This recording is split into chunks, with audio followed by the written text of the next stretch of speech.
200 thought leaders and business representatives attended the much-anticipated release of the AsiaLink Business Report on Australia's job future, the rise of Asia and the services opportunity. Produced in collaboration with ANZ and PwC, the report says Australia's services sector is currently undervalued, but by 2030 could become our most important Asian export, earning $163 billion a year and supporting 1 million Australian jobs. This report is incredibly timely. Today we're at the early stages of a strategic shift in the Australian economy from a natural resources-led relationship with Asia to a much deeper, more multifaceted engagement with the region. It's clear with the weak outlook in commodity prices and the implications for growth, for employment, and for government budgets that we urgently need to make this shift. The benefits of closer ties to Asia are much wider than is commonly understood. While service industries employ almost 9 out of 10 people, they currently make up only 34% of our value-added exports to Asia, compared to 54% to the rest of the world. The report says new free trade agreements, the liberalisation of Asian economies and increasing demands from their burgeoning middle classes will provide immense new opportunities. Formally launching the report, Small Business Minister Mr Bruce Bilson said services were the sinews and arteries of Australia's economy, and while the potential rewards in Asia were enormous, they would not come easily. The prize is substantial and very much worth fighting for. This isn't going to be easy. These opportunities are not reserved for us. They are delicious and, as a consequence, hotly contested. Well, we need to do a few things. One is nourish and encourage the appetite for engagement in our region and particularly in the services economy. We need to build confidence that businesses, particularly small and medium enterprises, have the capability and wherewithal to engage successfully. When most Australians think about exports, we think about manufactured goods like cars and, of course, the minerals that drove the great mining boom. But our biggest trade secret is the value added to those exports by the services embedded in their production. In value-added terms, 41% of our export earnings come from services.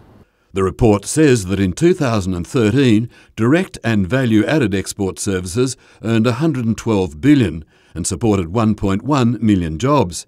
In contrast, mining exports earned $101 billion, supporting 227,000 jobs.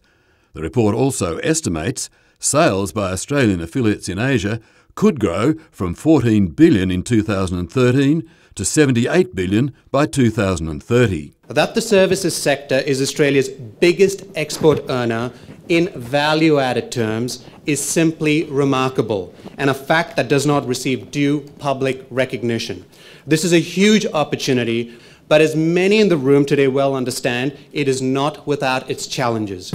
Getting the environment right, for instance by gaining better access to Asian service markets through free trade agreements and developing a more Asia-capable workforce to service those consumers, is a shared responsibility for both business and government.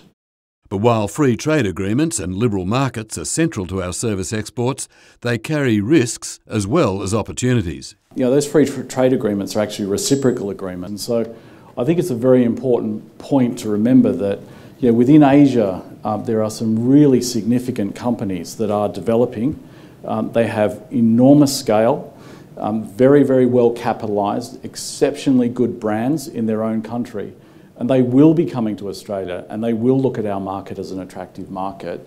It also creates an opportunity for Australian services to continually be competitive with international services. And in order to have that competitiveness or that competitive edge, I think it's important that we are an open service economy. The report also reinforces the critical importance of developing genuine Asia capability through cultural awareness and language skills and the development of personal relationships. You don't have to get on a plane to do business in Asia anymore. But when it comes to building friendships, building understanding and building relationships that are sustainable, in my mind, the face-to-face work is really important. We can't have a glimpse to Asia And if it looks like you're just passing by, they will pass you by. And there's unanimous agreement that Australia has fallen well behind in its teaching of foreign languages.